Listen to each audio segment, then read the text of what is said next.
Nous sommes toujours avec la ferme Vénoué. Nous avons déjà visité la pisciculture, l'héliculture, la culture du chou. Nous sommes actuellement avec la tomate. Tout à l'autre côté, de l'autre côté, la tomate hors sol dans un sachet noir avec un substrat composé. Nous sommes ici avec les tomates qui sont au sol. Madame Vénoué va encore nous parler de cette stratégie pour sa tomate. Parce que vous qui nous suivez, vous aimez tant écouter Madame Vénoué, on va lui accorder la parole déjà. Madame Vénoué, sont toujours avec vous. Est-ce que vous suivez? Je pense qu'ils vont penser à vous prochainement. Ok, donc on est ici, mais quelle est la particularité entre ce système de production et ce qu'on a vu de l'autre côté? Non, j'ai voulu insérer un peu de conventionnel dans le système hors sol. Parfait, parfait. Pour amoindrir un peu les coûts. Les coûts parce que oui, c'est cher.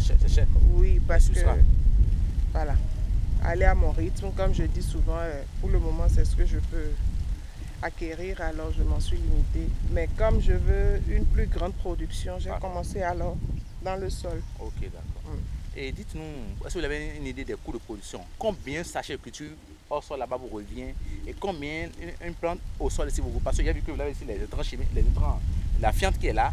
J'ai appris que la fiente ça coûte aussi cher, disons, ça fait cher maintenant. Oui. Ou bien vous donnez ça facilement ici? Non, ça a pris plus de valeur. Vivement que la prochaine fois on puisse commencer alors l'élevage pour commencer par monter cette voilà. Donc, est-ce que vous avez déjà une idée du coût de production? Alors nous parlons ici, combien ça vous revient? C'est un coût. Bon, je peux quand même dire que naturellement en hors sol me revient plus cher. Ok, d'accord. Me revient plus cher en termes d'investissement. Oui.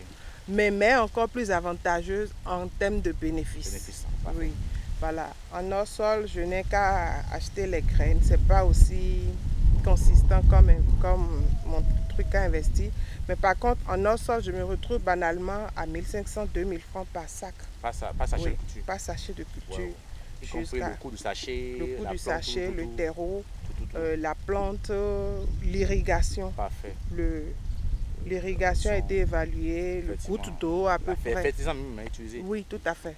D'accord. Donc aujourd'hui, quelqu'un qui ne soit seulement une femme comme vous, qui peut-être est en train de suivre des douleurs, est en train d'être vraiment crucifié dans son boulot, qui en a marre, qui veut démissionner, qui est en train de voir quelle activité commencer, est-ce que vous allez lui conseiller d'aller vers l'agriculture?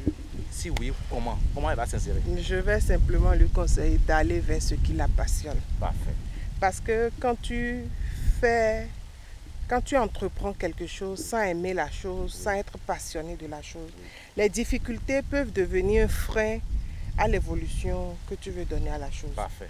Mais quand tu aimes la chose, tu aimes ce que tu fais, tu es une passionnée ou un passionné comme moi, alors même si tu sembles chuter, tu gardes l'espoir, tu gardes le cap, tu as envie d'avancer, tu as envie d'apporter un plus, nourrir la nation, c'est noble comme je l'ai dit. Et l'autre chose, c'est que le problème de financement, la ferme Vénoué est-il subventionnée par l'État béninois? La ferme Vénoué, c'est quoi? C'est Dieu qui lui envoie des billets chaque matin? Parce que les gens me disent, mais oui, mais elle partit bien, j'ai envie de faire comme elle, j'ai envie même de la dépasser, mais moi je suis limité parce que je suis enfant de pauvre, ma maman n'a même pas les moyens. Comment faire pour réussir? Comment faire pour pouvoir en arriver là? Oui, c'est des questions. Les gens me posent des questions, ils me disent ça dans mon oreille. Non, vous voyez, la ferme Vénoué en est là, mais n'a pas commencé là. Parfait. La ferme Vénoué, c'est là où elle va. Et elle fait chaque jour ce qu'elle peut donner de meilleur pour pouvoir atteindre ses objectifs. Parfait. Alors, enfants de pauvres, nous le sommes tous. Hein. Mais la vraie pauvreté, c'est dans notre tête. Lorsque tu te limites déjà, parce que tu te mets l'étiquette d'enfant de pauvre, je pense que tu auras du mal à avancer. Là où tout semble être opportunité pour toi va être l'argent. Donc si tu regardes l'argent et tu refuses de regarder ce que l'argent peut apporter, si tu ne dépasses pas le cap argent et tu fais de l'argent ton idole, je vais dire, tu es obligé alors de rester là, le contempler, alors que le meilleur c'est derrière l'argent. Donc le financement ici, non, l'État pour le moment ne nous accompagne pas. Et on a aussi envie de montrer à l'État qu'on peut y arriver, quitte à ce que l'État vienne en aide. Je suis sûr que l'État c'est vous, c'est moi. Si vous en êtes émerveillés et que l'État venait, ça va être plus facile d'accompagner l'acte, d'accompagner ce qui est en train d'être fait. Donc je pense que c'est à nous de savoir que enfants de pauvres, mais à nous de décider si on veut demeurer enfant de pauvres ou pas. Voilà, parce que si tu ne peux pas aujourd'hui faire selon ce qui se passe ici, tu peux faire autrement. Il y a toujours un moyen de faire autrement. Toujours. Donc il faut ouvrir son esprit et voir ce qu'on peut avec ce qu'on a. Il ne faut pas chercher à faire comme tout le monde, comme je dis. Il faut écouter son cœur et faire ce qu'on peut, mais donner le meilleur, tout en sachant qu'il y a un lendemain encore plus meilleur. Voilà. Alors, elle a tout dit, hein. Il faut fuir les plaintifs, ceux qui se plaignent tout le temps, ceux qui ne veulent pas travailler pour quitter ceux qui sont là tout le temps à dire que les gens ne m'aiment pas. Non, personne ne doit de l'amour. Les gens ne doivent pas de l'amour, mais du respect. Donc, travaille pour quitter ton milieu si tu vois que ça ne te convient pas. Merci. Nous allons visiter le reste de la plantation. Apparemment, nous irons maintenant avec les papaye maintenant. Hein. Oui. Mais nous allons voilà, des tuterages. Mais dis donc, on a vu ici les sachets noirs, les codes noirs là, ça nous coûte très cher. Mais dis donc, il faut vraiment aller vers ça.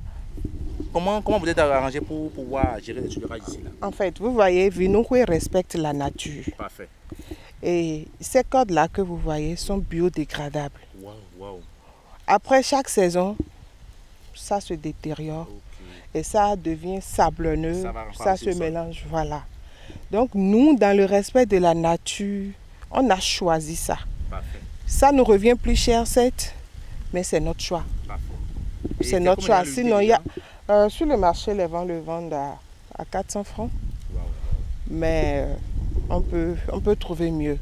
Oui, avec le Nigeria, ça amoindrit un peu plus le coût.